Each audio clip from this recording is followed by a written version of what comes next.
Let's talk about the weirdest love story you've ever heard. It starts with a classic high school trope: a boy, a girl, and a crush so big it feels like it could swallow the universe.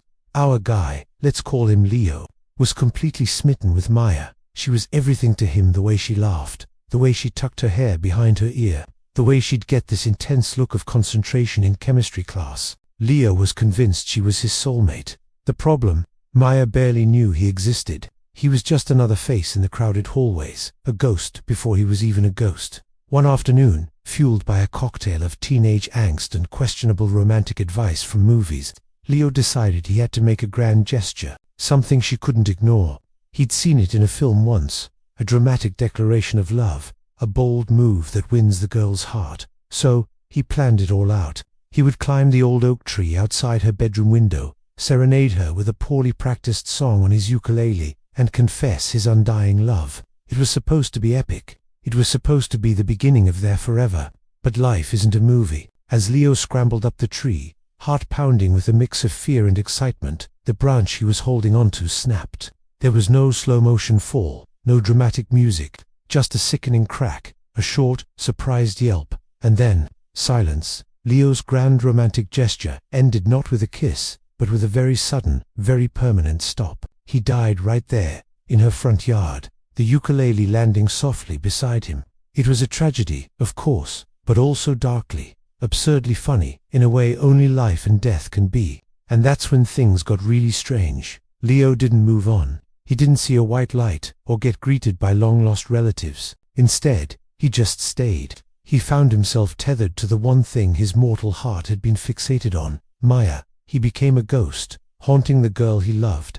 At first, it was a nightmare for both of them. He was confused, angry, and incredibly lonely. He'd flicker the lights when she was studying, whisper her name when the house was quiet, and move her keys just to mess with her. He was a paranormal pest, a spectral stalker born from unrequited love. Maya, for her part, was terrified.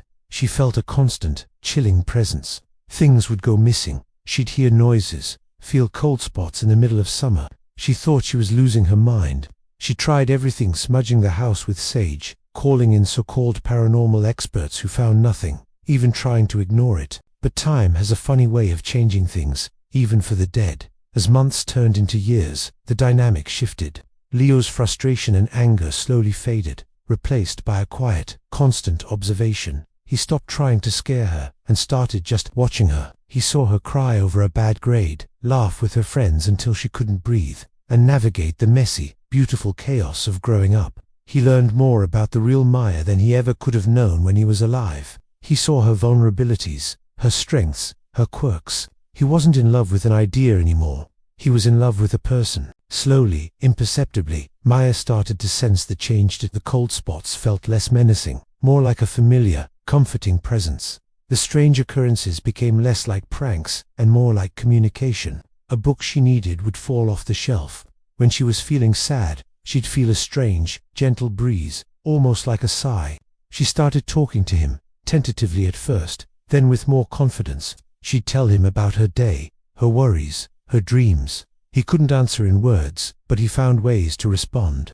A flicker of the lamp for yes, a sudden chill for no. They developed a language, a rhythm, an impossible friendship. He was her silent confidant, her invisible roommate. The ghost in her house became her closest companion.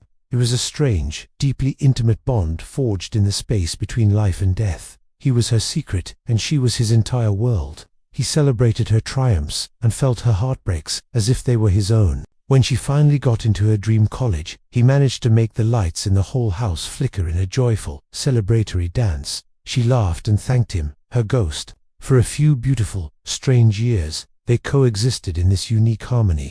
He was no longer just a ghost haunting a girl. He was a part of her life, a silent witness to her journey, and she was no longer afraid. She was comforted by the presence of the boy who had loved her so much, he literally couldn't leave. Their story had transformed from a dark comedy into a poignant, unconventional love story about connection, empathy, and finding companionship in the most unexpected of places. He had found a purpose in his afterlife, and she had found a friend she could trust with everything. But all stories have an ending, even this one.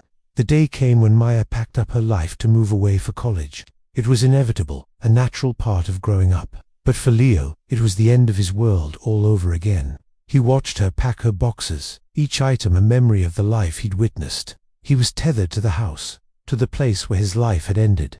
He couldn't follow her. Their connection, so deep and so real, was bound by geography. The day she left was quiet. She walked through the empty house one last time. She stopped in the living room and whispered, "Goodbye, Leo. Thank you." She couldn't see him, but she knew he was there. He could only watch as she closed the front door behind her, the sound echoing through the empty rooms and through his non-existent heart. The connection that had been his entire existence was severed. He was alone again, truly alone, a ghost in an empty house, left with nothing but the memories of the girl he had loved in life, and had come to truly know in death. Their story, a testament to love, loneliness, and the bizarre turns of fate, had finally reached its heartbreaking, silent conclusion. Thanks for watching. If you enjoyed this story, don't forget to like and subscribe for more. See you next time.